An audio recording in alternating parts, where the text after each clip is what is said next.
ভারতবর্ষের প্রধানমন্ত্রী নরেন্দ্র মোদী সিবিআইয়ের ফাউন্ডেশন ডে সেলিব্রেশনে গিয়ে সেখানে তাদেরকে ইনডিরেক্টলি উস্কে দিয়ে এলেন। তারপর ইডি সিবিআইয়ের তীব্রতা বেড়ে গেল।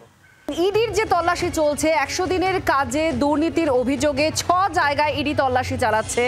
সেই তল্লাশি নিয়ে আমরা রাজনৈতিক দলগুলোর প্রতিক্রিয়াও নিচ্ছিলাম। শ্রমিক ভট্টাচার্য বিজেপি রাজ্য মুখপাত্র, তার বক্তব্য আমরা শুনিয়েছি। এবার আপনাদের শোনাবো বিকাশ রঞ্জন ভট্টাচার্য, সাংসদ, বিশিষ্ট আইনজীবী, কি বলছেন শুনুন।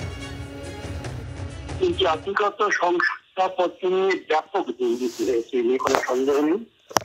এবং সেটা যখন মেডিকেল কলেজে ভর্তির ব্যাপারে সামনে এলো, যেটা এখন সাম্প্রতিককালে সবচেয়ে বিতর্কের কেন্দ্রবিন্দু হয়ে দাঁড়িয়েছে, বিচারপতি অভিজিৎ গঙ্গোপাধ্যায় সিবিআই তদন্তের নির্দেশ দিয়েছিলেন, সেটা খারিজ করে দেন ডিভিশন বেঞ্চ এবং এ নিয়ে এটা বিতর্ক হয়। তারপর মামলা সুপ্রিম কোর্টে গেছে।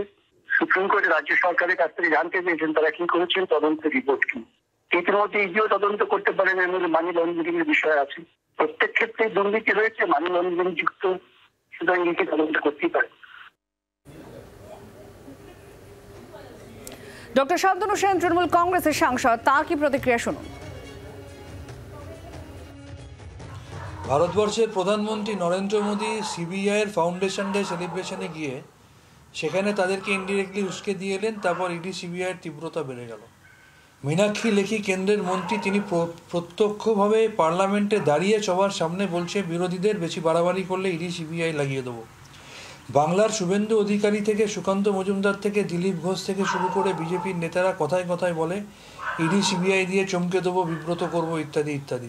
আর গতকাল সারা ভারতবর্ষের মানুষ যখন প্রধানমন্ত্রীর একটা দাম্ভিকতা এবং ঔদ্ধত্যপূর্ণ একটা বিবৃতি শুনলেন লোকসভায়, যেখানে তিনি আবার প্রত্যক্ষভাবে ইডি এবং সিবিআইকে উস্কে দিলেন বিরোধীদের বিরুদ্ধে তদন্ত করার নামে প্রহসন করতে এবং বিরোধীদের ইডি সিবিআই দিয়ে বিব্রত করতে, তারপর রাত পোহাতে না পোহাতেই আবার শুরু হয়ে গেল ইডি সিবিআইয়ের তৎপরতা।